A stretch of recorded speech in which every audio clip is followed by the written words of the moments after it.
While the advice itself is true, many players transfer over the techniques used in these other categories, hurting their dynamic clicking scores in the process.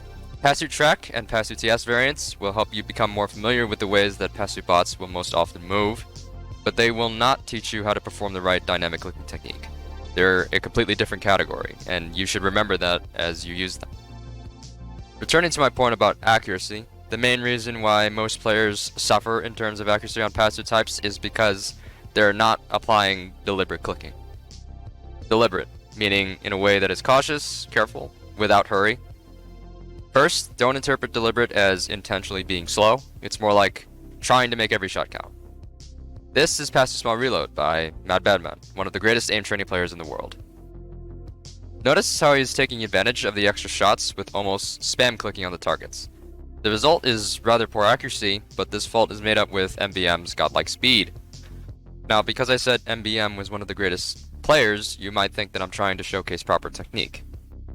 Wrong. Even though I have a huge amount of respect for MBM's achievements, I don't believe that this is the best way for new players to learn Pasu.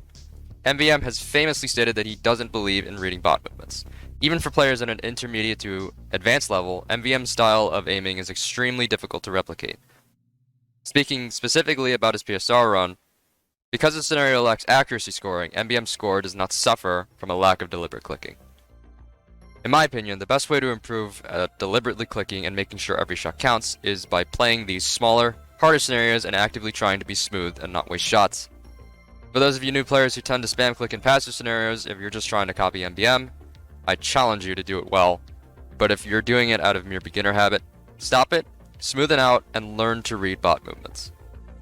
Now, one of the most difficult things to get right in most dynamic clicking scenarios is speed, or rather the frequency at which you should eliminate targets. This is where pacing comes in. In static, pacing should be dynamic rather than rhythmic. This is because all your opportunities to string together hits are fixed as soon as they present themselves. This is what allows you to change your speed on the fly. There is no rhythmic pattern of hits that you need to maintain because the bots don't move. In Pasu specifically, the back and forth swaying motion that the bots fall into can be seen as a kind of, dance. There's a rhythm to it. And just as I had instructed for my popcorn tutorial, your hits should feel slightly more rhythmic than in static clicking. This is how most Pasu God scores are earned. However, most players are able to establish very good rhythms at the start of the run, but are ultimately unable to maintain the same speed by the end of the run. Some general advice for finding the right rhythm is to directly watch your shot timing. Unironically, scenarios that put your timing to the test, like reflex flick or pressure static scenarios, will help you to time your shots better in Pasu. Floating dots timing 400% or Voxstar just click will also be beneficial. Make use of Pasu reload scenarios, since if you're forced to reload too often, it means that your rhythm is too fast for you to keep up through the entire run.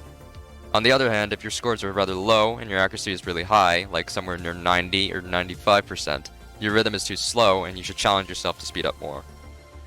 The last bad habit that I will go over in this part of the video is poor road mapping. When I say road mapping, I mean the path which you take throughout the map to eliminate all the bots. Too many players simply go through Pasu run by run without giving even a thought to how they're moving through the targets. It's not just about picking the next closest target to the one you just eliminated. A really good way you can view road mapping is by putting together a string of targets really quickly in your mind that will eventually lead your crosser to a safe location on the map. By safe, I mean that it will not be uncomfortable for you to move to your next few targets. For Pasu specifically, the only real